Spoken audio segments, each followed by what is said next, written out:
Hello Facebook friends, here we are again at Urban Automotive in Oakville, Ontario. Today we're working on a very special brake job on an Audi. Now we have people coming in all the time and they ask questions about their brake job, and the number one question mostly with people that drive European vehicles is, why is it so expensive? Why do my brakes cost so much money? How come the dealer wants so much? How come you guys want so much?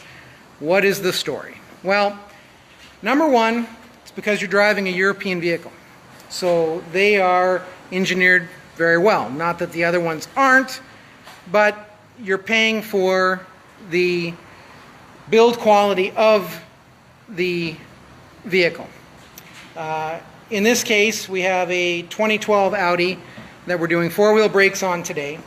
Andrew has completed the front brakes, which I'm going to show you. And we're going to go to the rear brakes and show you what's going on with that and what's involved with that. So on the front here, we've got, if we can see it, there we go. We've got our new brake rotor as well as our new brake pad. And that looks really simple. Looks like two easy components, nice and simple, but they're not quite as simple as you would think, because they also have wear sensors, which are electronic and also need to be replaced. We've done both sides. As you can see, we've lubricated behind the rotor so that we can get it off easier on the next time of replacement. And as far as the thickness of the brake pad, you can see the thickness of my finger is the thickness of that material there, which is the brake pad, which is quite a bit. Now the reason why they do that is, of course, in Europe, these cars are on the Autobahn. They have very high speed braking situations, and they need to have material that is there. Even though we don't have that here in Canada, they still ship them with this type of material and these types of brakes. So here are the old pads that you can see with the wear sensor that's attached to the brake pad. That's a good thing to do, is drop it. Once you get through the wear sensor, what happens is it triggers, it breaks this wire, and then the light comes on. And that's what you're seeing on the dash when it says you need brakes. This wire gets triggered, causes the light to come on the dash, and that's what you're seeing. That's part of the engineering. So when we come to the back here, what can you tell us about this, Drew? So what we got in the back are, again, disc brakes, non-vented rotors. And you can see with these how the rust is starting to intrude onto your braking surface. Okay. Rust on brake pad is not a very good friend for friction. Best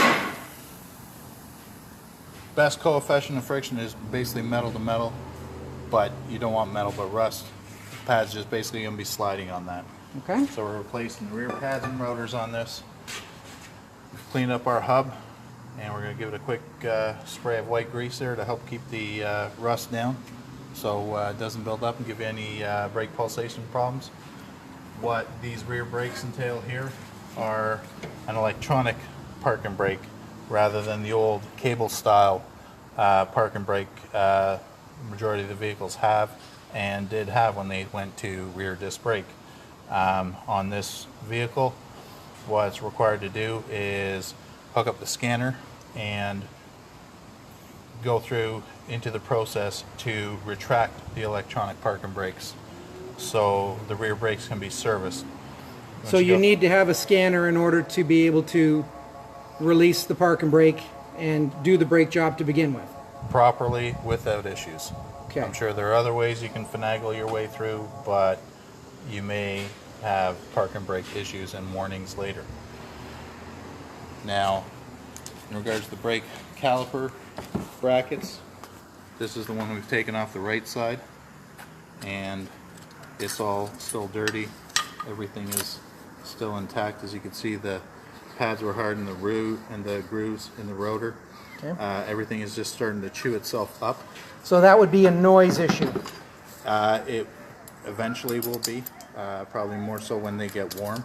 Okay. These are the caliper brackets, as you saw, hold the pads in place, and the rust buildup, basically what it does, it closes in on the brake pad and tightens everything up, not allowing the brake pads to move freely within the bracket, and they will hold on, they will create more heat, hence hardening the pads, and again, it's just going to get in, grooving the rotors, and the brakes will eventually start to tear themselves up. So just so you guys have an understanding of what we're looking at difference-wise,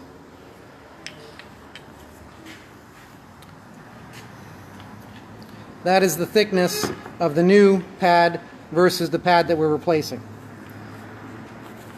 I don't know if you can hold that for me, Drew, so we can see a better angle.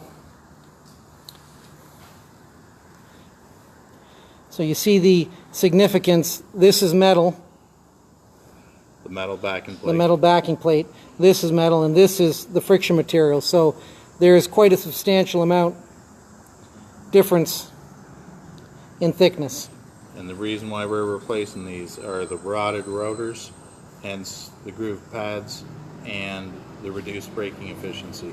There's no point in servicing these brakes at this point. You only got maybe 4 mil left, but after you try to sand this flat, you're basically just throwing your money out the window. So what's one other thing that we do, Drew, in this shop that other shops don't do? Well, the main thing is preparation. Doing a brake job is not just slapping on the parts. It's all about the details and the finer details. This, again, the caliper bracket. This is the old one with the rust inhibiting in the brake pad anchors.